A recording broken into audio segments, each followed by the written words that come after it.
علی بھائی اگلا سوال ہے، میرے بھائی کی شادی کی ڈیٹ بالکل قریب آ چکی ہے، لیکن وہ عجیب و غریب وسوسے کا شکار ہو چکا ہے۔ دراصل اس نے فقہ حنفی کی مشہور بک بہشتی زیور میں یہ عبارت پڑھی تھی کہ کوئی شخص اپنی زندگی میں اگر یہ کہہ دے کہ میں نے جس کسی بھی عورت سے نکاح کیا تو اسے طلاق ہے تو طلاق ہو جائے گی۔ بس اسی دن سے اسے یہ شک لاحق ہو گیا ہے کہ کہیں اس نے بھی ایسا نہ کہہ دیا ہو، اور اسی وجہ سے وہ اپنی شادی سے بھاگ رہا ہے۔ پلیز اس کا کوئی حل بتا دے، شکریہ۔ حل تو اس کا بعد میں بتائیں گے۔ تو میرا خیال ہے کہ علماء ٹھیک ہی کہتے ہیں کہ کتابیں ڈائریکٹ نہیں پڑھنی چاہیے۔ بزرگوں کی کتابیں واقعی ڈائریکٹ نہیں پڑھنی چاہیے، اس میں اسی قسم کی اوٹ پٹانگ چیزیں لکھی ہوئی ہوں گی۔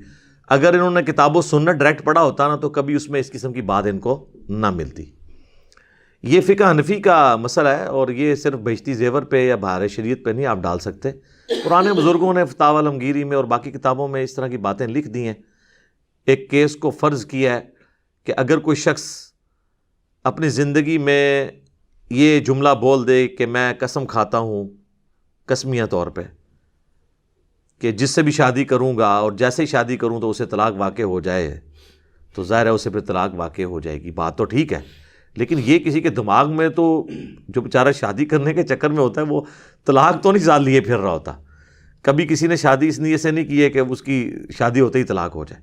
اس قسم کے فرضی مسائل لکھ کے لوگوں کو الجھا دیتے ہیں، اور پھر لوگ ہم سے مسائل پوچھتے ہیں۔ تو ہم یہی کہیں گے کہ آپ بزرگوں کی کتابوں سے توبہ کریں اور قرآن و سنت کی طرف آئیں۔ قرآن و سنت میں آپ کو اس قسم کی کوئی چیز نہیں ملے گی کہ جہاں پہ آپ کو فرضی کیسز بتائے جائیں، بل آپ کے اس اسپیسیفک کیس کو آپ قسم کی کیٹیگری میں زیادہ سے زیادہ فال کروا سکتے ہیں، حالانکہ انہوں نے قسم نہیں کھائی تھی۔ اگر یہ انہوں نے کہیں پہ یہ بات کہہ بھی دی ہے تو اپنی بات واپس لے لیں کہ جی میں اس بات سے پیچھے ہٹتا ہوں، اس کا کوئی کفارہ بھی نہیں ہوگا۔ ہاں اگر انہوں نے قسم کھائی ہے نا، پھر قسم ان کو توڑنی ہوگی اور اس کا کفارہ ادا کرنا ہوگا، جو سورۃ المائدہ کی آیت نمبر 89 کے اندر اللہ تعالیٰ نے قسم کا کفارہ بتایا کہ اگر کوئی شخص قسم کھا لے تو وہ قسم کو کیسے توڑے گا۔ اور اس میں بھی اللہ تعالیٰ نے فرمایا کہ اللہ تعالیٰ تمہاری جو لغو قسم کی قسمیں ہیں نا، جیسے عربیوں میں عام عادت ہے وہ بولتے ہوئے کہہ دیتے ہیں واللہ باللہ تاللہ، لیکن یہ وہ انٹینشنلی قسم نہیں کھا رہے ہوتے، یہ ان کی عام ایک تکیہ کلام ہوتا ہے۔ وہ ہم بھی اگر کہہ دیں نا اللہ کی قسم انٹینشنلی نہیں صرف بولتے ہوئے تو اس کا بھی کفارہ نہیں ہوتا۔ ہاں پوری انٹینشن کے ساتھ کھائیں نا تو وہ اللہ تعالیٰ نے سورہ المائدہ کی آیت نمبر 89 میں فرمایا لا یؤاخذکم اللہ باللغو فی ایمانکم، اللہ تعالیٰ تمہاری گرفت نہیں کرے گا ان لغو قسموں کے اوپر جو تم اپنی گفتگو میں بول دیتے ہو، وَلَٰكِن يُؤَاخِذُكُم بِمَا عَقَّدتُّمُ الْأَيْمَانَ، بلکہ اللہ تعالیٰ گرفت کرے گا ان قسموں کے بارے میں جو تم پورے وثوق کے ساتھ کھاتے ہو۔ فَكَفَّارَتُهُ، تو اس کا کفارہ یہ ہوگا اگر کسی نے اپنی قسم توڑنی ہے، اطعام 10 مساکین، کہ وہ 10 مساکین کو کھانا کھلائے گا، اوسط درجے کا کھانا، یعنی آج کل آپ سمجھ لیں 100-150 روپے کا ایک وقت کا کھانا ہے تو 10 مساکین کو کھانا کھلا دے۔ من اوسط ما تطعمون اہلیکم، وہ اس لیول کا کھانا ہو جو وہ گھر میں بھی کھاتا ہے۔ یہ نہیں ہے کہ گھر میں وہ اعلیٰ کھاتا ہے تو باہر کہہ کہ نہیں جی وہ عیدی والوں کے پاس چلے جائیں اور فلاں کے پاس چلے جائیں وہاں تو 10 روپے کا بھی کھانا مل جاتا ہے، اس طرح نہیں۔ او کسوتہم، یا 10 مساکین کو پھر کپڑے لے دے اگر کھانے کا ارینجمنٹ نہیں کر سکتا۔ او تحریر رقبہ، یا ایک غلام آزاد کر دے۔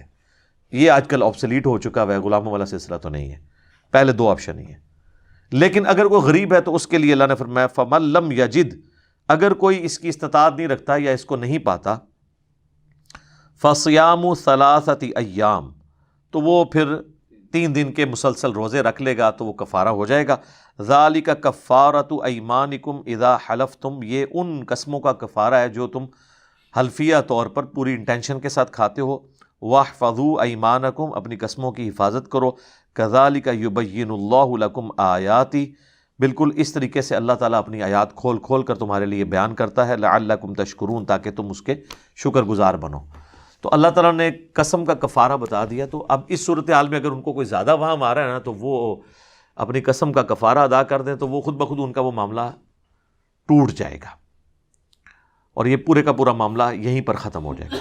باقی یاد رکھیے گا، بخاری اور مسلم دونوں میں حدیث ہے، اللہ کے محبوب صلی اللہ علیہ وآلہ وسلم فرماتے ہیں کہ اگر میں کسی معاملے میں قسم بھی کھا لوں اور بعد میں مجھے پتہ چلے کہ اس کے خلاف کرنے میں زیادہ بہتری ہے تو میں انشاءاللہ اپنی قسم کو توڑوں گا، اس کا کفارہ بھی ادا کروں گا۔ یعنی قسم کوئی ایسی چیز نہیں ہے اگر کسی نے کھا لی اور بعد میں اس کو آئیڈیا ہوا ہے کہ فلاں کام کرنا بہتر تھا، مجھے قسم نہیں کھانی چاہیے تھی، تو نبی علیہ السلام اپنے لیے بھی کہہ رہے ہیں میں قسم توڑ دوں گا اور میں اس کام کو کر لوں گا اور اس کا کفارہ دے دوں گا۔ ایک اور حدیث ہے بخاری اور مسلم میں، نبی علیہ السلام نے فرمایا کہ کسی شخص کا اپنے گھر والوں کے حق میں کوئی قسم کھا لینا اور پھر اس قسم کو توڑ دینا یہ بہتر ہے۔ اس کا قسم کھانا، اس کے توڑنے کا جو گناہ ہے یا اس کے توڑنے کا جو وبال ہے، اس سے بڑا وبال ہے کہ وہ اس کو نہ توڑے اللہ کے نزدیک۔ یعنی اللہ کو یہ پسندیدہ ہے کہ وہ شخص اپنے گھر والوں کے بارے میں کھائی ہوئی قسم کو توڑ دے۔ اللہ تعالیٰ اسے یہ نہیں کہے گا کہ تو نے میری قسم کھائی تھی تو تو نے قسم کا لحاظ نہیں کیا۔ اگر وہ اس کا جرم بھی ہو کہ اس نے اللہ کی قسم توڑی ہے تو وہ قسم توڑنا چھوٹا گناہ ہے، بڑا گناہ یہ ہے کہ اپنے گھر والوں کے حق میں کوئی ایسی قسم کھا لینا کہ جیسے لوگ کھا لیتے ہیں کہ اگر تو اپنے یعنی وہ کہتے ہیں میکے گئی تو تجھے میری طرف سے طلاق ہے، یہ اکثر لوگ پوچھ رہے ہوتے ہیں، یا اپنے بھائی کو ملی تو طلاق ہے، یا فلاں سہیلی کو ملی تو طلاق ہے۔ یہ اکثر خامدوں نے اس قسم کی تھریٹ لگائی ہوتی ہیں اور پھر یہاں پوچھ رہے ہوتے ہیں کیونکہ انہیں پتہ ہے بیویوں نے باز تو نہیں آنا، تو سر آپ ہی اپنی قسم توڑیں اور کفارہ ادا کر دیں، اور اگر وہ چلی گئی ہے تو طلاق واقع ہو جائے گی۔ ایک کی نیت کی تھی تو ایک ہوگی، دو کی تو دو، تین کی تو تین، اور فارغ بیوی۔ لہٰذا احتیاط کیا کریں، آپ اس طرح کے کام نہ کریں۔ بیویوں نے تو باز نہیں آنا لیکن آپ تو باز آ جائیں۔ بیویوں کو کیوں اسٹیک کے اوپر لگاتے ہیں؟ معاملات کو اور طریقے سے بھی ہینڈل کیا جا سکتا ہے۔ اچھا، صحیح مسلم میں ایک اور حدیث ہے اسی کانٹیکسٹ میں، نبی علیہ السلام نے فرمایا کہ جو تم نظر مانتے ہو نا اس کا کفارہ بھی وہی ہے توڑنے کا جو قسم کا کفارہ ہے۔ قسم مستقبل کے بارے میں ہوتی ہے، یعنی اگر میرا یہ کام ہو گیا تو میں یہ کروں گا یا میں یوں کروں گا، اگر وہ یا یوں نہیں کروں گا، دونوں کیسز میں جب الٹ چلتا ہے تو قسم ٹوٹ جاتی ہے۔ لیکن اگر کسی نے ماضی کی کسی بات پہ کہا نا کہ اللہ کی قسم میں نے یہ نہیں کیا، تو یہ قسم نہیں ہے، نہ کفارہ ہے، یہ ایک جھوٹی سٹیٹمنٹ ہے قسم کے ساتھ سپورٹیو۔ یہ قسم نہیں ہوتی، قسم مستقبل کے لیے ہوتی ہے۔ اور نظر بھی یہ ہے کہ میرا فلاں کام ہوا تو میں یہ کروں گا، اور پھر وہ یہ نہ کر سکے یا نہ کرے تو وہ ٹوٹ گئی، اور مسلم شریف کے الفاظ ہیں اس کا کفارہ وہی ہے جو قسم کا کفارہ قرآن کی سورۃ المائدہ کی آیت نمبر 89 میں آیا ہے۔